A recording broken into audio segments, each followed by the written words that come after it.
suis étonné de l'impact que ça a eu, tu sais. Parce qu'au début, je vais t'avouer qu'avec une seule caméra, Martin, Matt, Pierre Brassard, puis moi, on s'est regardé faire 1 an, là, tu sais.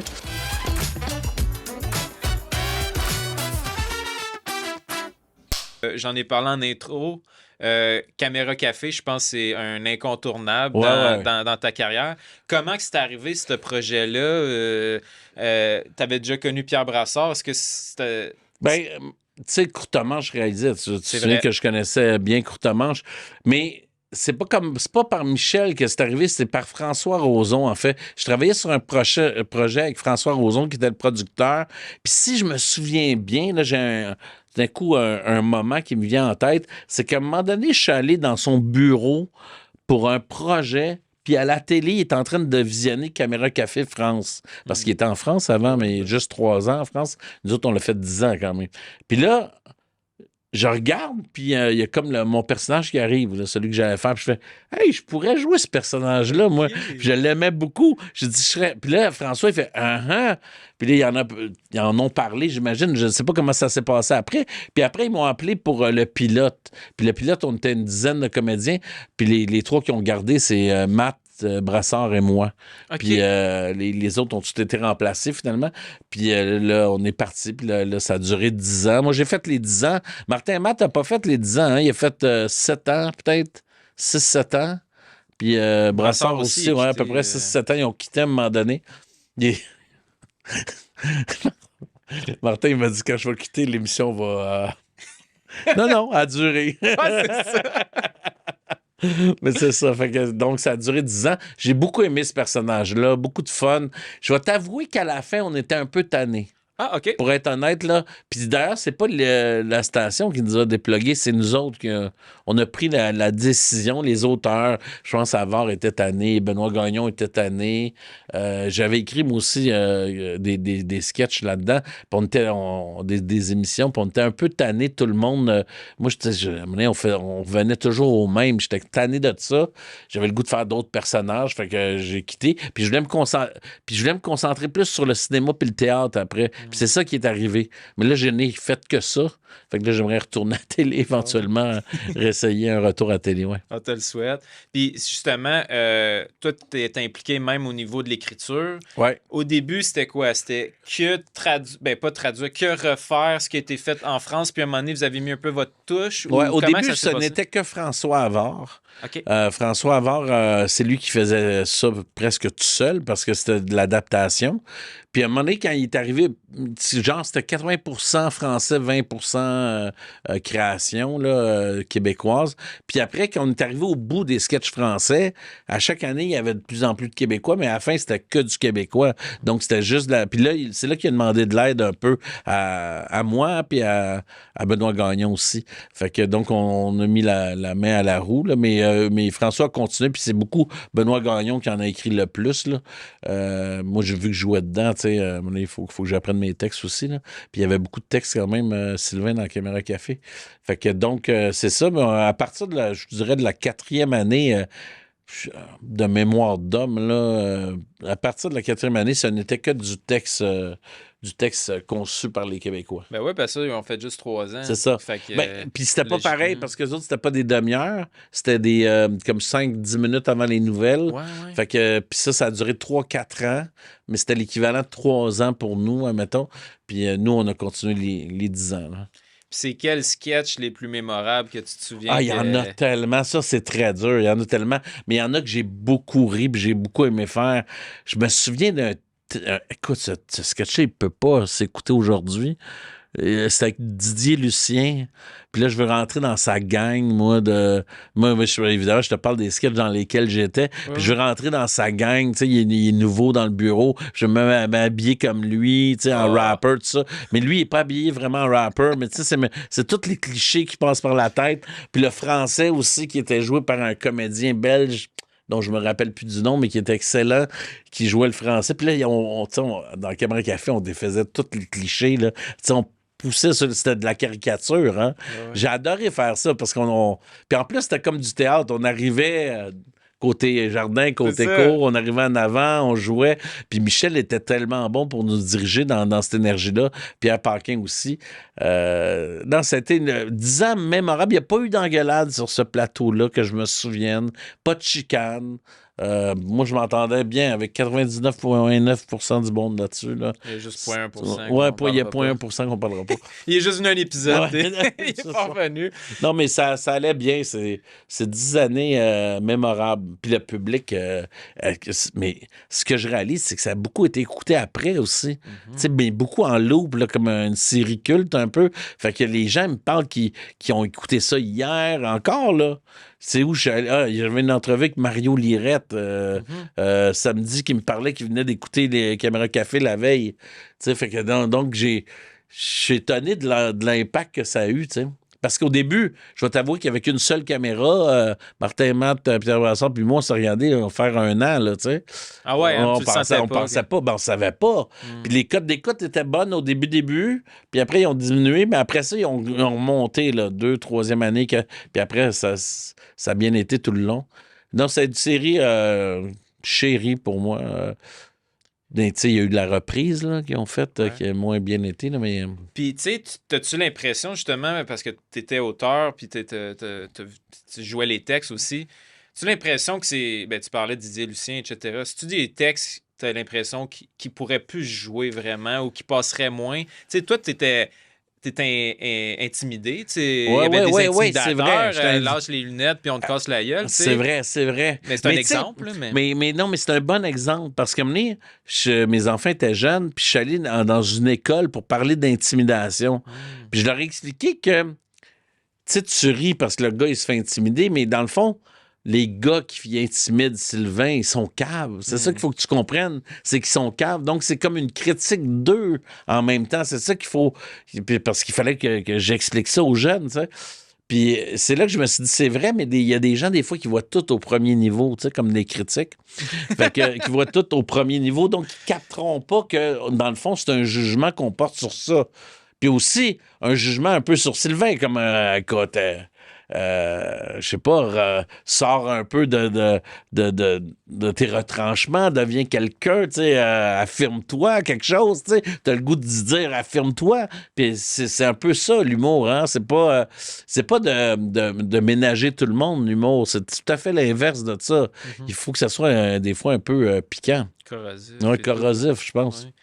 Tu sais, je pense que c'est incontournable de parler de votre trio, là, tu sais, Pierre Brassard puis Martin Matt, à quel point, tu sais, c'est pas mal les figures de... Oui. Il y avait le patron aussi, Claude Préjean. Il y avait plein... ma blonde, Julie Ménard, mais c'était Mélanie Ménard avant qu'il la jouait, mais tu sais, j'ai eu 2 blondes, en fait, qui jouaient le même rôle.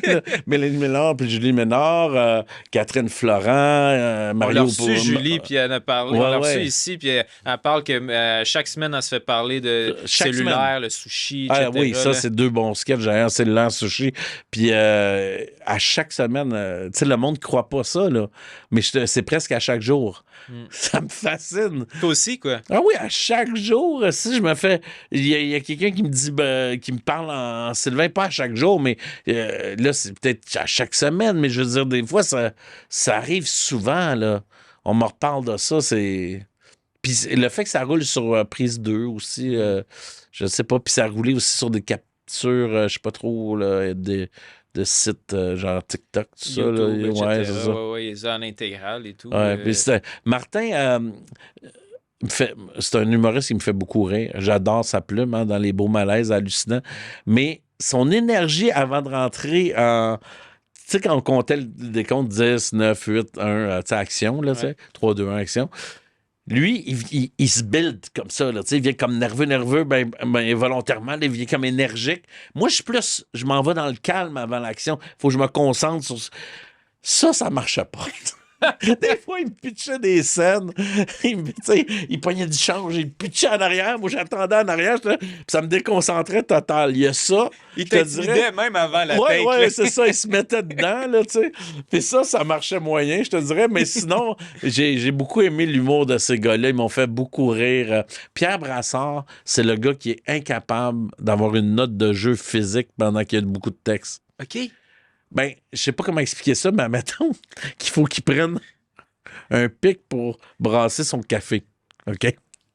Puis là, il faut qu'il le fasse dans le texte. Mais là, il va prendre le pic avant, après, il va échapper de toutes les pics. Là, la table va tomber. Là, Écoute, c'était drôle, là. J'avais du fun à le regarder. Quand on allait tourner, on avait des journées de plaisir. Mais le problème, c'est que des fois, ça déconnait trop parce qu'on se mettait à déconner vite.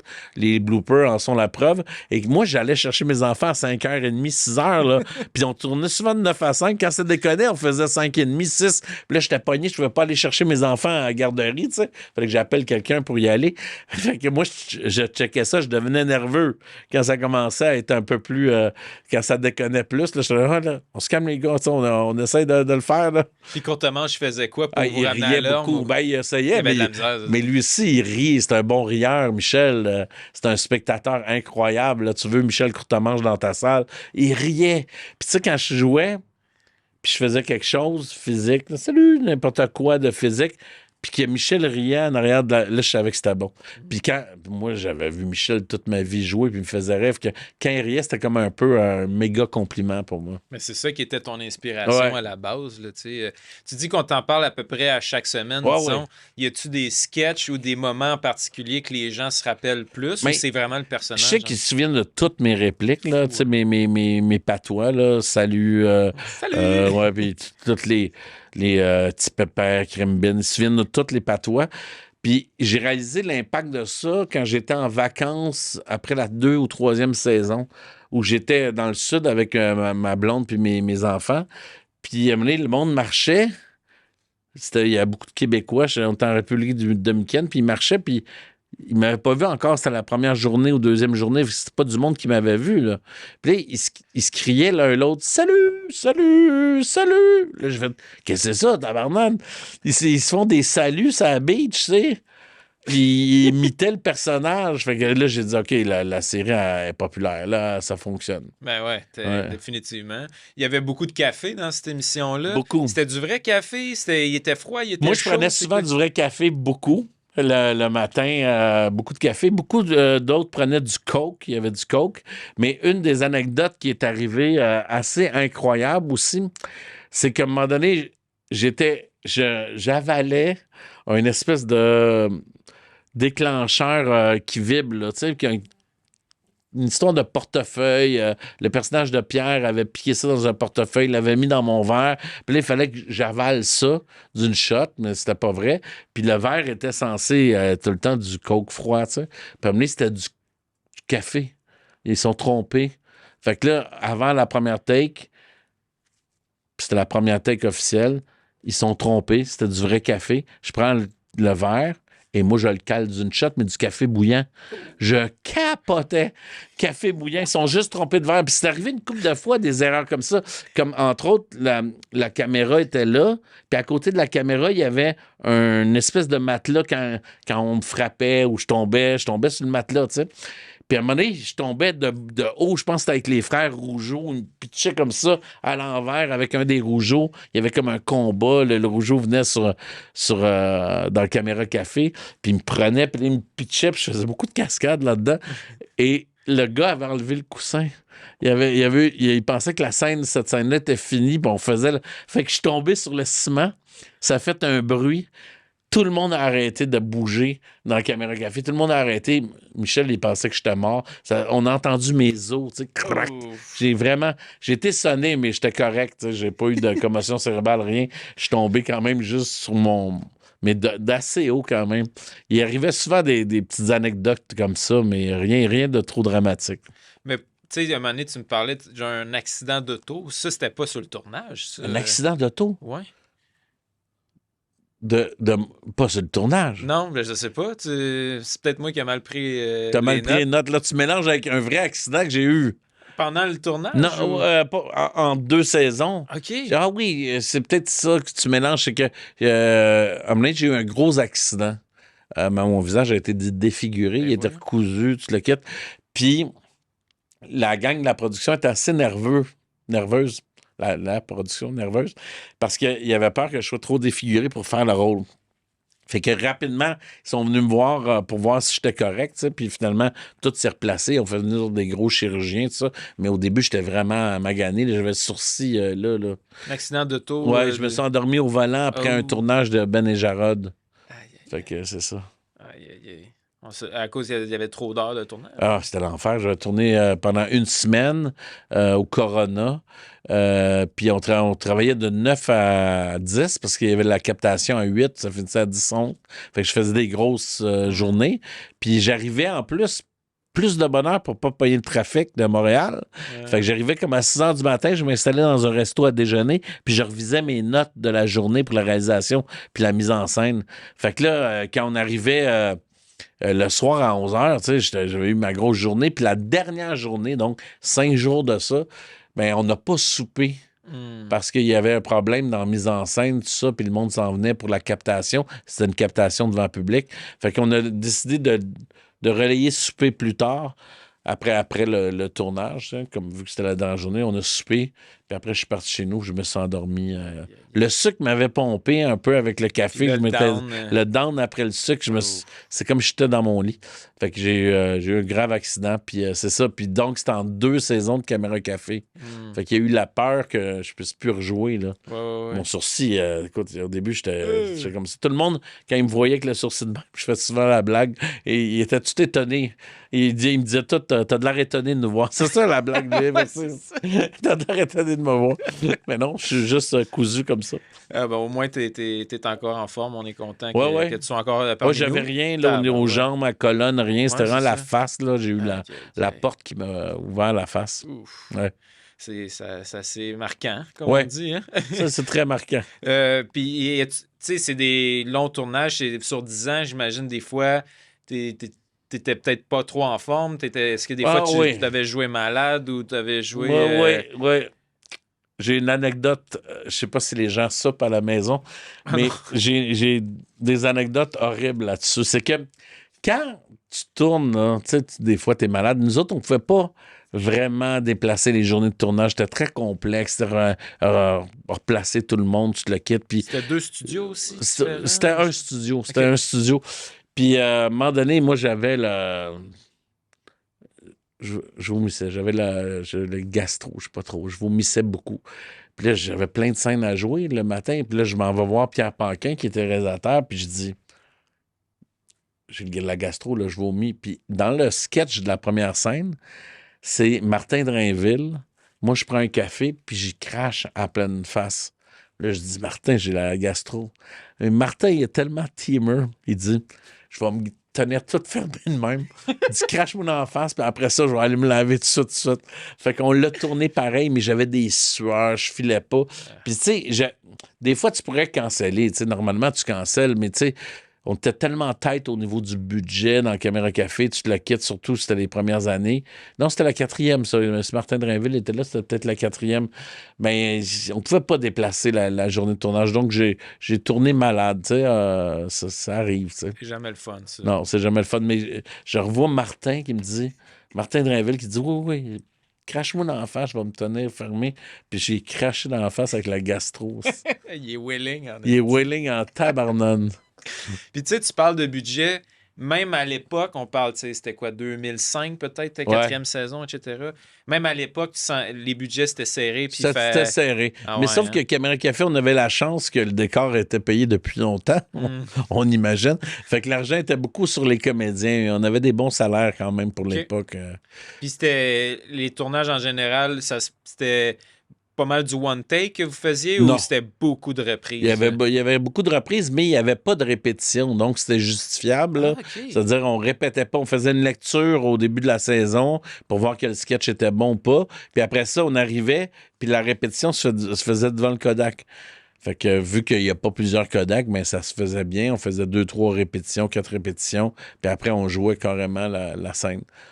Fait que les réalisateurs arrivaient, il y avait tous leurs petits plans, là, de on arrive par où, on fait quoi, puis on se mettait à jouer la comédie. C'était très le fun, c'était très spontané aussi. Puis tu sais, quand même assez rapidement, tu t'es enligné dans la comédie.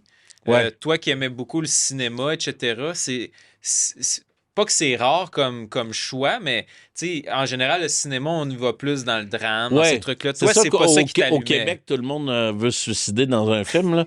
mais honnêtement, moi, j'aimais beaucoup le drame. Je pensais faire du drame. Chez nous, quand j'étais jeune, je jouais du drame. Quand j'étais à l'école de théâtre, j'ai joué Moritz dans l'Éveil du printemps, qui se suicide, justement. Okay.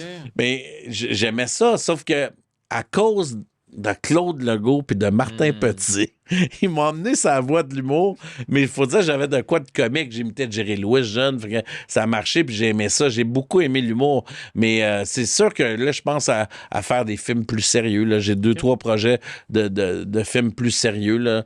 Je sais juste pas comment je vais faire pour les financer, mais on va trouver, comme on trouve toujours d'habitude.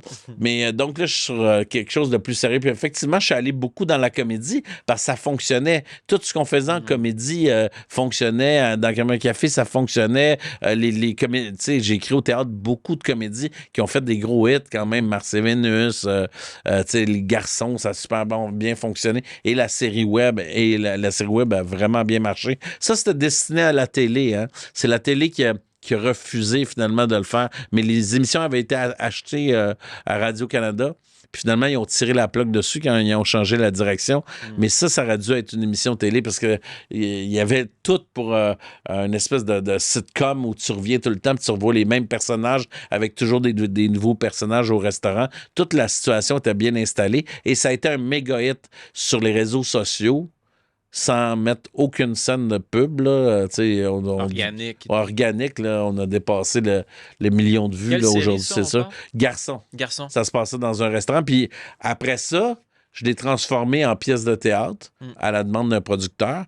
Puis on a fait une tournée. Pierre Brassard est revenu jouer là-dedans. Claude Préjean. J'ai ramené mes vieux chums de Caméra Café. Puis ça a super bien marché. Diane Lavallée était là-dedans aussi. Puis, mais sauf qu'il y a eu le COVID qui est arrivé. Donc ça nous a cassé un peu les reins pendant la tournée. Mais on l'a repris après un peu. Puis ça aurait pu durer encore plus longtemps. Puis Pédalo aussi au théâtre, ça a été ça a super bien fonctionné. Là. Ben oui. Fait que les comédies, tu sais, c'est toujours naturel. Là, j'aime ça. 9 variations sur le vide était beaucoup plus dramatique. C'est une de mes pièces comiques et dramatiques, un des deux. T'avais le mix des deux, c'est devenu 9 le film. OK. Qui était en fait 9 variations sur le vide, l'adaptation cinématographique de cette pièce-là. OK. Wow. Fait que Caméra Café, que des bons souvenirs. Ah, ben oui. Y a-tu d'autres moments marquants avant qu'on passe à un autre projet? Ben, dans Caméra Café, il y en a beaucoup, là, mais je veux dire, moi, je me souviens, j'ai un souvenir tendre du pilote qu'on avait tourné, du côté amical qu'on avait toute la gang, puis après ça, quand on a commencé à tourner ça, puis là, le monde n'était pas sûr, puis là, finalement, ça a marché. Tout ça, c'était assez magique. C'est un des bons moments dans ma carrière. J'ai beaucoup aimé cette gang-là. C'est sûr que, tu sais, ça m'a typecasté dans un type de rôle, quand même. Qui aurait pu être quand même pas dangereux, là, oui, mais ça un l'était. peu, Je veux dire, il y a encore du monde qui me perçoivent juste capable de faire ça, mettons, là, tu sais. Du monde qui m'ont pas vu ailleurs, là, tu sais. Fait que donc, ça typecast. C'est sûr, ça typecast, mais moi, je m'en faisais pas. J'aimais trop ça. Il fallait que je le fasse. T'sais. Ça prouve que c'était marquant. Ouais, c'est ça. Mais c'est sûr que ça nous a typecasté.